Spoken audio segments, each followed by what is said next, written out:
Hi, this is the second movie for Problem Solve 1, the planner. We left off at step 5, so I'm going to pick up at step 6. It says Sue wants to be able to record the decorations that are being reserved for each event. This creates a many-to-many relationship between events and decorations. So let's think about that. You might have a decoration that could be used for an event this week and a different event next week, right? So, and then a single event, of course, would have many decorations. So you have that quandary of a many-to-many. So when you have a many-to-many relationship, and a decoration can be used in multiple events, an event can have multiple decorations. You need a junction table. So that's what we're going to create here in step 6. Create a new table in design view. So I'm going to go up here, minimize that there. Create in tables, table design. So we're just going to build this table. The first thing is going to be event ID tab. It's going to be a number, and I'm going to validate down here. It says long integer, decoration ID, number. So I might type an N. Number reserved, tab, N, and knowing just hitting the N, it's going to be long integer. All right, so we have created this. So we're done with step 6. We're going to continue working with this. Add the description to the number reserved. So this is the number of decorations reserved.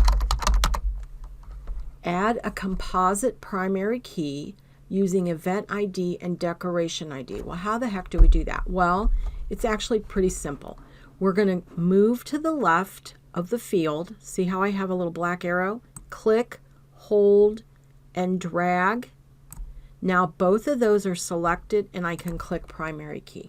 Now the primary key is the combination of event ID plus the decoration ID. Okay? So we're going to save this as TBL event decoration. Okay, close. So we're done with step 7. And now we've got this junction table. So we have to identify the relationship. So we do that by database tools, relationships. So it looks like there are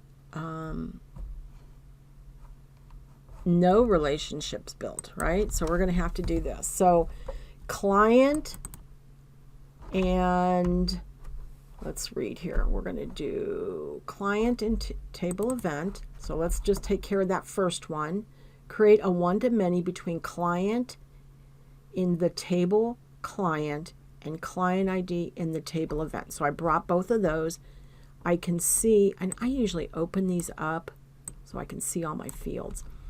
Client ID and client ID. So I'm just going to click, drag, and drop. I verify client ID, the right tables. I want to enforce referential integrity, meaning I can't put an event against a client if that client doesn't exist. One-to-many looks good. I'm going to create it. So I am done with step 8. Add table event decorations to the window. I'm going to come over here and double click. Create a one-to-many relationship between event ID in table event and event ID in table decorations. So look, right here. So we're going to click, hold, and drag. Enforce referential integrity. Make sure I'm doing this right. And create. So one event could have many decorations. So we have 9 done. 10. Create a one-to-many relationship between decoration ID and table decorations, which I don't have here, so I have to put that over there, and decoration ID in event. So here's where the many comes in, right? So we already have this one-to-many, and we're going to do a one-to-many here. making this a many-to-many. Will not work without this junction table. So between decoration ID and decoration ID, decoration ID, decoration ID, one-to-many, enforce, create, one-to-many, one-to-many. So one event could have many decorations. A decoration could be used in multiple events. That's what's happening here. All right, so we're going to stop that. I'm going to do a little save up there. I'm going to close this out. I'm going to create a relationship report. Relationships for, so we're going to save this and we're going to type what they want.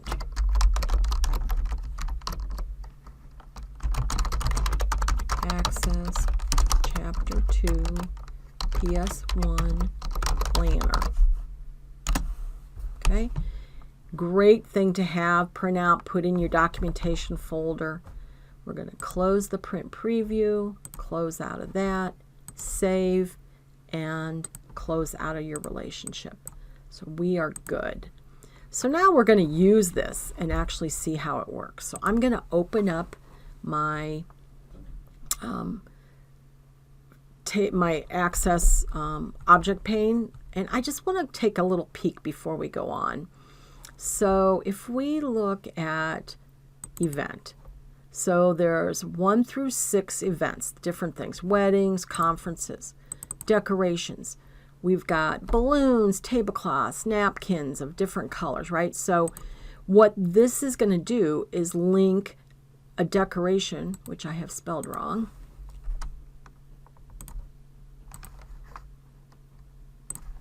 I spelled decoration wrong.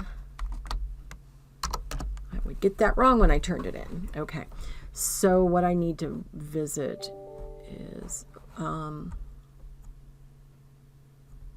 got that one spelled right. Okay.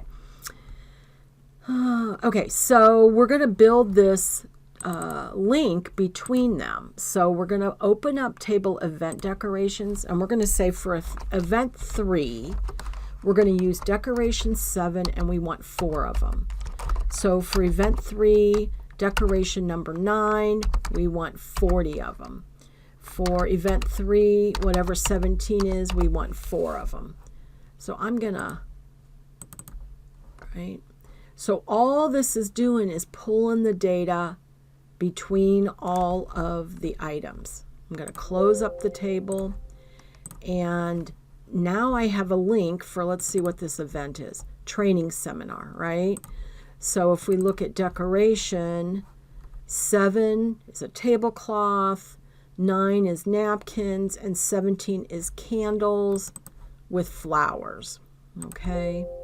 So this is kind of like you're ordering for that event, what decorations you want, and it's stored in this event. So we're going to close this up, mark this done. And now we're going to see it. We're going to actually create a report. So let's do create report wizard. So from the table client, so I change this to table client, I want last name, first name. Okay, then I'm going to switch my table and say table event. From table event, I want the event date. Then from the decoration table, I want decoration and color. And then from event decoration, number reserved. Okay, so you see we pulled all of that information from different tables, and it works because we have a relationship between all of them. Okay, so we're going to go ahead and do next. We want to view it by client. So client, event, and then the stuff. We're going to, let's see, view by client and accept the default grouping. So next. Sort by decoration in ascending order. Next. Change orientation to landscape. Next. and save it as RPT event declarations. Finish. And let's see what we got. So, because we only have one thing in the, why do I not have a name? Oh, first and last. So that's their last and first name. If we were to look at the client 25, who must be attached to this event 3, client, no, that's attendance. Let's see, let's scoot over. Yeah, client 25, right, is last first name. So that's their name. So it's a little confusing, but, and then here's the date. Here's what they have reserved. All right, we're going to save that, which I think we already did. We're going to close that. And then I want to open this up in layout view. So I'm going to right click on it, layout, which we could have done from the other one, but I already closed it. And then modify the title of the report to be Event Reservations by a Student. Save, close, and you are ready to submit this database into my IT lab. So let's see if I can do that. So I'm going to upload. So that would be probably in my downloads because I didn't save it anywhere else, which I recommend you say. Oh, I still have it open. See how I have two, and there's a lock here? That tells me I need to close out of that so I don't, there, see, it's gone. So we're going to do this. I check the date and time. I upload it. I submit for grade, and I'm good to go. So then I just come back and check my grade. So it looks like I missed something. I only got a 95. So what I'm going to do here is I'm going to view submission, and let's see what I did incorrect. So I'm going to click on it. Why did I do? Okay. The input mask for phone was not added. Well, I did add it. I think that there's something that I changed overall in my access system. So I could correct that. But see how when you look at your feedback, find where there's the red, click the down arrow, and it'll tell you very specifically what you did. So, all right, good luck, guys.